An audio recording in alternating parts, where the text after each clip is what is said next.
भारत सरकार अंतर्गत जालना शहराचा विस्तार म्हणजेच रेल्वे मार्गाचा विस्तार थेट मुंबई ते सिकंदराबाद असा करण्यात आला. पण पूर्वीच्या काळामध्ये निजाम सरकारने मीटर गेज नावाची रेल्वे पद्धत या ठिकाणी सुरू केली होती. आता ब्रॉडगेज म्हणून ओळखल्या जाते. आता मोठी पटरी आणि मोठाले डबे यावरून धावतात आणि वाहतुकीचं सर्वात मोठं साधन जालना शहराच्या दृष्टीने. जय महाराष्ट्र, जय सनातन. बंधू आणि भगिनींनो, आज आपण ज्या जालना जिल्ह्यामध्ये राहतो त्याची आपण थोडक्यात माहिती बघू. जालना जिल्हा हा ऐतिहासिकदृष्ट्या आणि पौराणिकदृष्ट्या फार महत्त्वाचा आहे. जालना जिल्ह्याचा उल्लेख पौराणिक ग्रंथामध्ये जनकपूर या नावाने येतो. जसे की प्रभू रामचंद्राच्या काळामध्ये या शहराला जनकपूर असे संबोधले जायचे, असे पौराणिक ग्रंथामध्ये उल्लेख आहे. एवढेच नाही तर ऐतिहासिक दस्तावेज जे आहेत, ज्याला आपण हैदराबाद गॅजेटियर वगैरे म्हणतो, त्याच्यामध्ये या जालना शहराचा उल्लेख जनकपूर असा येतो. आता या जिल्ह्याने पूर्वीच्या काळामध्ये अनेक सत्ता या ठिकाणी राज्य करून गेल्या. म्हणजे अनेक राजे या ठिकाणी त्यांच्या अधीन हा जिल्हा होता, जालना शहर होतं. जसं की मुघल, निजाम, मराठा, इंग्रज.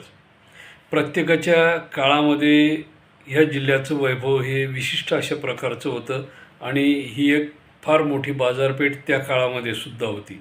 पूर्वीच्या काळामध्ये कापूस, अन्नधान्य, गूळ अशा उत्पादनासाठी या शहराची ओळख होती आणि निजाम काळामध्ये हे शहर निजाम सरकारच्या ताब्यामध्ये गेलं होतं.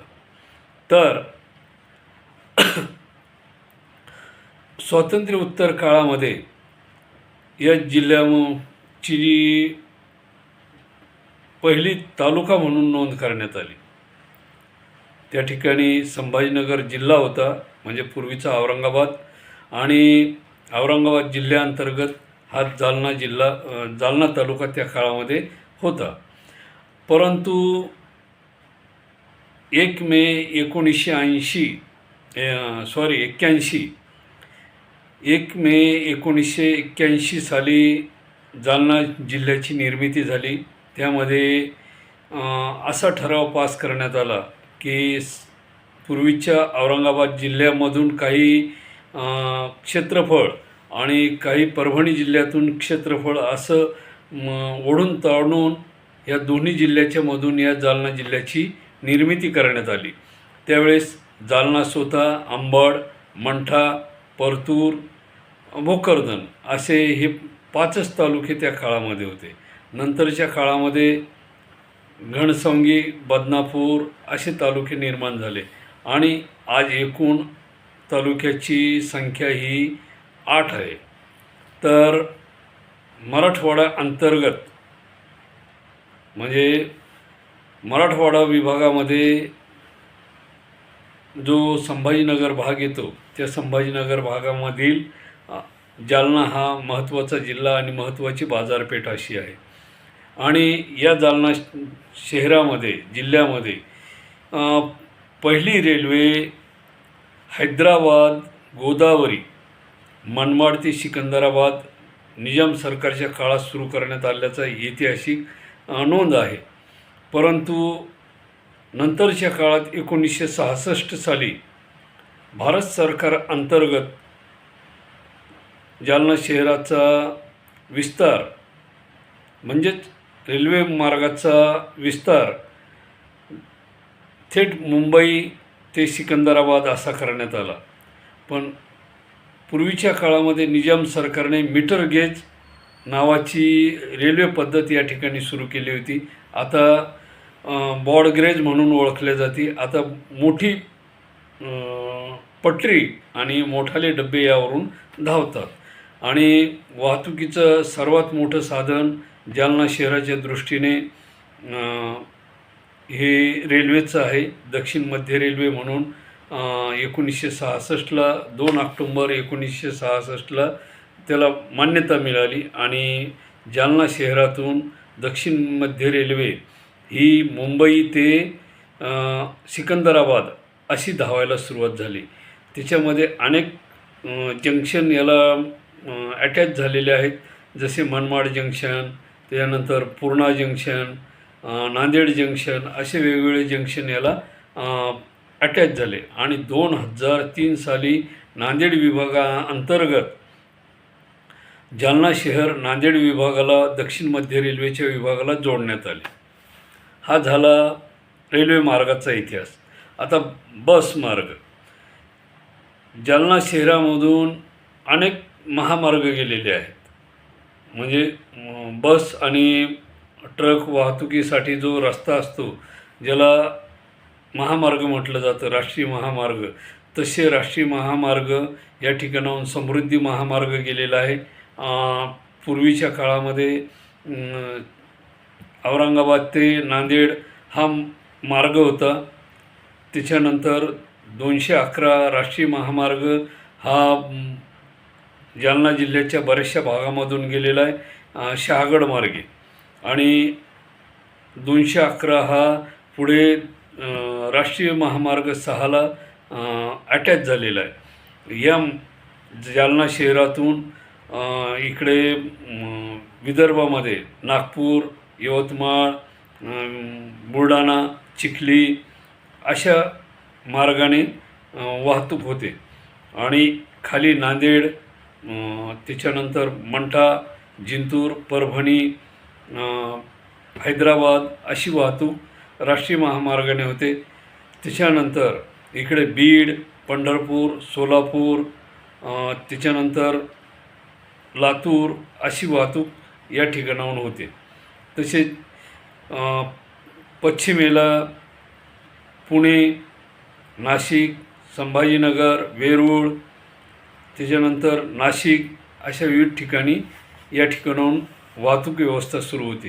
ती वाहतूक व्यवस्था 1986 साली भोकरदन नाका या ठिकाणाहून पहिली वाहतूक व्यवस्था सुरू झाली आणि नंतर मध्यवर्ती बसस्टँडची स्थापना नंतरच्या काळात करण्यात आली. अशा प्रकारची जालना शहराची थोडक्यात माहिती. आता अंतर्गत माहिती. पूर्वीच्या काळामध्ये मोंढा हा आतमध्ये होता आणि त्यावेळची बाजारपेठ एवढी नामांकित होती की या ठिकाणी अन्नधान्य, कापूस, गूळ, त्याच्यानंतर जे काही तेल बियाणे वगैरे जे त्याचं उत्पादन या ठिकाणी मोठ्या प्रमाणात व्हायचं आणि ज्याप्रमाणे मुंबई ही महाराष्ट्राची राजधानी आहे आणि देशाची आर्थिक राजधानी म्हणून मुंबईला ओळखलं जातं, तसं पूर्वीच्या काळामध्ये मराठवाडा या भागामध्ये जालना शहराला मराठवाड्याची आर्थिक राजधानी म्हणून ओळखल्या जायचं. आजही ती ओळख आहे आणि आता नवीन नवीन शहराची निर्मिती झाली. खाली नांदेड विभाग निर्माण झाला, तिकडे लातूर विभाग निर्माण झाला आणि त्यामुळे जालना शहराचं मार्केट थोडं कमी आहे. हिंगोली SRP ग्रुप जालना शहरातून गेला. या ठिकाणी SRP ग्रुपची एक मोठी वसाहत होती ती हिंगोली ग्रुप गेलेला आहे, परंतु प्रॉपर जालन्याची SRP ग्रुप आहे तो सध्या जालना शहरात SRP कॅम्प परिसरामध्ये त्याची वास्तव्य आहे मंठा चौफुलीच्या साईडला. तसेच जालना शहरामध्ये मोतीबाग हा विशिष्ट अशा प्रकारचा तलाव आहे प्रेक्षणीय स्थळ म्हणून आणि संभाजी उद्यानसुद्धा त्या ठिकाणी आहे. तसेच जालना शहरातून कुंडलिका आणि शिना नावाच्या 2 नद्या मध्यवर्ती भागातून वाहतात. जालना शहरामध्ये मस्तगड म्हणून नावाचा भुईकोट किल्ला आहे जो आज भग्न अवस्थेमध्ये झालेला आहे. कुंडलिका नदीच्या काठावर वसलेला हा किल्ला आज पडझड होत चाललेली आहे त्या किल्ल्याची. महापालिका आणि नगरपरिषदच्या काळामध्ये त्यांच्याकडे दुर्लक्ष होत असल्यामुळे हा किल्ला नामशेष होण्याच्या मार्गावर आहे. माझं शासनाला एक असं म्हणजे मत आहे किंवा त्या किल्ल्याचा ऐतिहासिक ठेवा म्हणून जतन करायला पाहिजे. त्या किल्ल्याची डागडुगी करायला पाहिजे. आणि पूर्वीच्या काळामध्ये या ठिकाणी वाहतुकीसाठी कुंडलिका नदीवर लोखंडी पूल इंग्रजाच्या काळातील होता. तो काढून टाकण्यात आला. त्याला 100 वर्षाचा कालावधी होऊन गेला होता. त्या ठिकाणी आता संविधान पूल निर्माण करण्यात आलेला आहे. पलीकडल्या कुंडलिकाच्या पलीकडल्या दक्षिण भागामध्ये दक्षिण मध्य रेल्वेचा भाग येतो. त्याला जुना जालना असं म्हटलं जातं. गांधी चमन भाग, त्यानंतर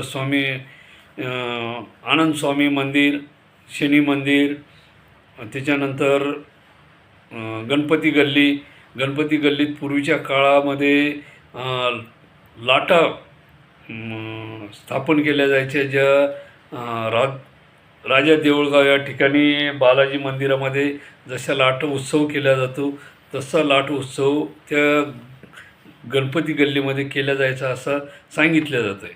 तर खरी परिस्थिती अनेक प्रकारची आहे. या ठिकाणी अमृतेश्वर मंदिर, काली मस्जिद, त्याच्यानंतर 900 वर्ष पंचमुखी महादेव मंदिर, असे अनेक वास्तू या ठिकाणी आहेत. त्याच्यानंतर राम मंदिर आहे, रामदासी पंथाचं, जे रेल्वे स्टेशनच्या पलीकडल्या बाजूला आहे. आणि इकडे जालना जिल्ह्यामध्ये बरेचसे प्रेक्षणीय स्थळे 25 किलोमीटर ते 30 किलोमीटर अंतरावर राजूर गणपती आहे, मच्छोदरी माता अंबडला आहे, त्याच्यानंतर शंभू महादेव आहे, नांगरतास आहे. असे अनेक देवस्थाने या जिल्ह्यामध्ये आहे. आणि आज महापालिका होऊन जवळपास 1 वर्षाचा कालावधी उलटलेला आहे. मार्केट फार मोठं आहे. या ठिकाणचं लोकवस्ती चांगल्या प्रमाणात वाढलेली आहे. बाहेर खेड्यापाड्यातून लोकवस्ती या ठिकाणी आलेली आहे. परंतु महानगरपालिका होऊन 1 वर्षाचा कालावधी उलटला. महापालिकेच्या निवडणुकाही झाल्या. परंतु या ठिकाणी जे शहराचं सौंदर्यीकरण किंवा शहराचा विकास, रस्ते रुंदीकरण, रस्त्याचे जसे की हा संत नरहरी महामार्ग जो आहे तो आज एक संकुचित स्वरूपामध्ये झालेला आहे. 10 ते 20 फुटावर आलेला रस्ता, 60 फुटाचा रस्ता 10-20 फुटावर आलेला आहे. त्याच्यामध्ये रस्त्यावर गाड्या उभ्या राहतात. त्याच्यानंतर मंठा चौफुली त्या रोडलासुद्धा तशीच कंडिशन आहे. रस्त्यावरती गाड्या उभ्या राहतात. छत्रपती शिवाजी महाराज चौक या ठिकाणी अनेक फळांच्या गाड्या, ते कचोरी समोश्याच्या गाड्या, म्हणजे एवढा गर्द असतो त्या ठिकाणी. तर महापालिकेने या गाड्यांसाठी एक पार्किंग व्यवस्था करायला पाहिजे. त्यांना एक अशी व्यवस्थित जागा द्यायला पाहिजे. चौपाटी हब असं बनवायला पाहिजे. एक ठराविक जागा, जसं आझाद मैदानचा परिसर, त्या ठिकाणी त्यांना ती जागा द्यायला पाहिजे.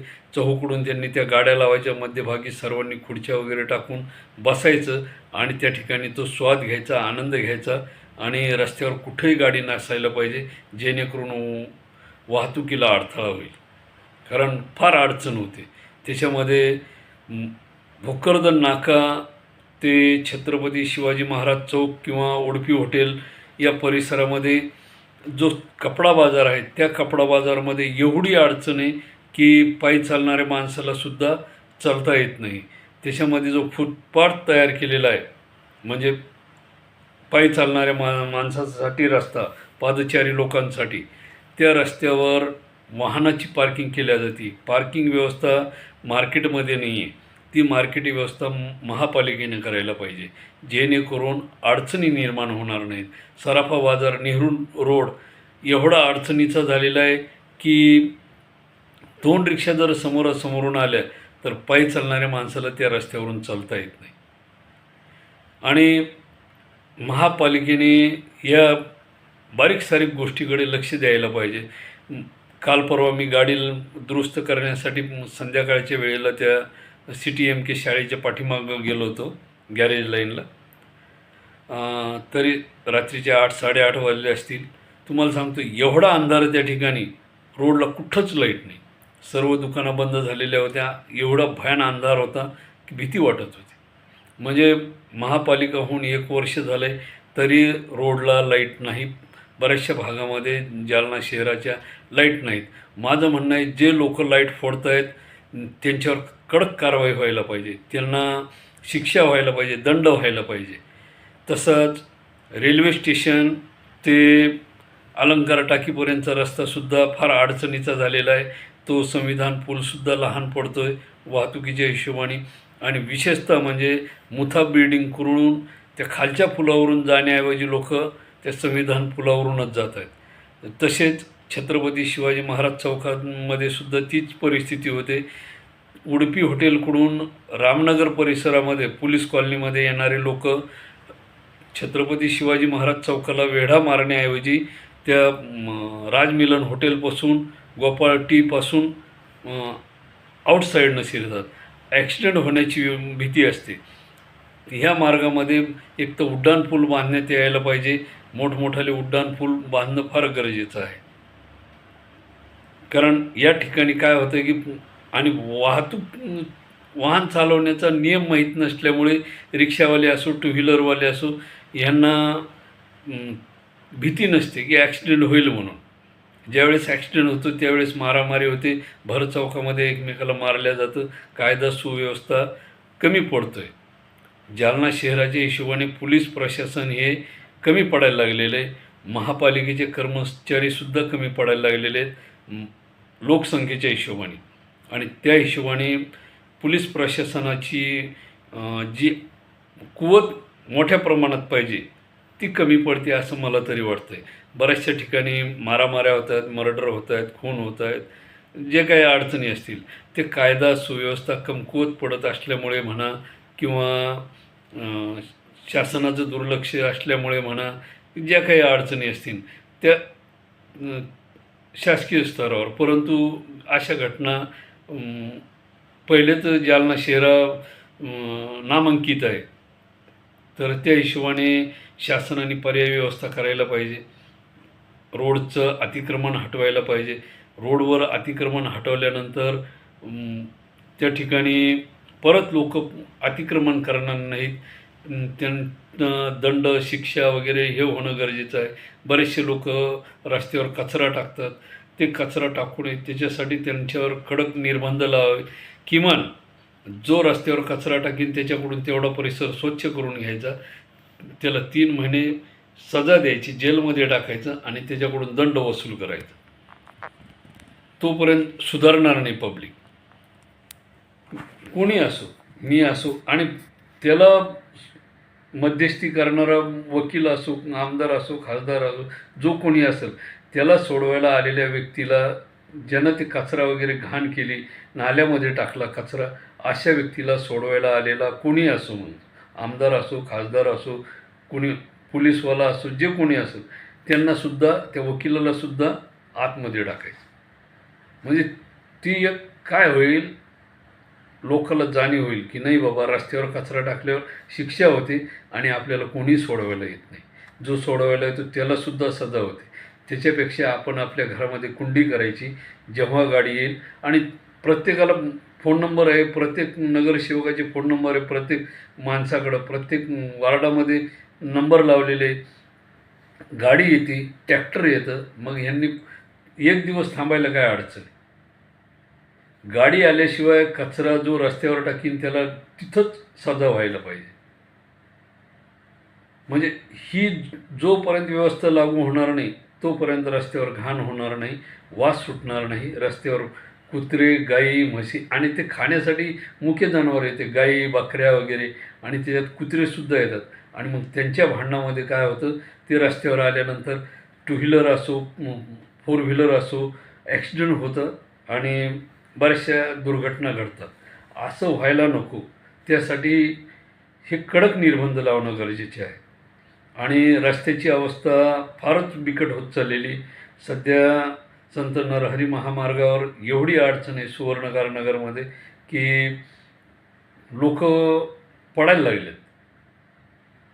पायी चालणारे वयस्कर लोक, ये जा करणारे, आता पावसा पाण्यामध्ये त्यांनी ये जा करायला नाही पाहिजे, परंतु काही घरगुती अडचणी असतात. किराणा माल आणणे, तेल आणणे, भाजीपाला आणणे, जात असताना बॅलन्स आउट होतं, एखादा गाडीवाला ते गड्डं चुकवताना त्या माणसाला धक्का लागतो आणि विनाकारण भांडणं सुरू होतात. तर महापालिकेला माझं एवढंच म्हणणं आहे की लवकरात लवकर तुम्ही रोडचं काम प्रत्येक आणि अतिक्रमण हटवूनच रोडचं काम करावं. डबल त्याच कामाला पैसे खर्च करण्यापेक्षा एकदाच तोडताड करायची, एकदाच समोरच्याला नोटीस द्यायची व तू पुढं सरकला की तुझ्यावर कारवाई करण्यात येईल, मग तो कोणीही असो. जोपर्यंत हे होणार नाही तोपर्यंत आणि सर्वांगीण विकास आणि शहराचं सुंदरीकरण हे कायदा सुव्यवस्था नियम अटी लागल्याशिवाय होत नाही. तुम्ही रोज भोंगा लावा, गाडी पाठवा, काही करा, पण लोक रस्त्यावर कचरा टाकतात म्हणजे टाकतात. आणि ज्या गाड्या रस्त्यावर 8 दिवसापेक्षा जास्त दिवस उभ्या असतील त्या गाड्या महापालिकेने जमा करायला पाहिजे. ज्यांच्याकडं पार्किंग व्यवस्था नाही त्यांना पार्किंग व्यवस्था करा, तरच तुम्ही गाडी वापरा. 4 व्हीलर कुठं गाड्या उभ्या असतात, महिना 2 महिने येणाऱ्या जाणाऱ्याला. आणि त्यातली त्यात काय होतं, त्याच्या खाली बसलेले कुत्रे वगैरे, ते काय होतं की त्या येणाऱ्या जाणाऱ्या लहान मुलांना, कितीतरी घटना लहान मुलांच्या झाल्यात जालना शहरामध्ये. सुवर्णकार गांधीनगर परिसरामध्ये कितीतरी मुलांना कुत्र्यांनी फाडले. तर अशा घटना होऊ नये म्हणून माझं म्हणणं आहे की एक गाडी 8 दिवसाच्या वर जर रस्त्यावर उभी राहिली त्या माणसाला फाईन लावणे आणि त्याला पार्किंग व्यवस्था करायला लावणे हे महत्त्वाचं आहे. तो कोणी असो, मग ते गरजेचं आहे आणि हे व्हायलाच पाहिजे. जोपर्यंत हे होणार नाही तोपर्यंत जालना सुधारणार नाही. नियम लागल्याशिवाय शहराचा विकासही होणार नाही. तर बंधू आणि भगिनींना, तुम्हाला आजचा व्हिडिओ कसा वाटला, काय वाटला, निश्चितपणे मला कळवा आणि लाईक करा, शेअर करा, सबस्क्राईब करा. धन्यवाद.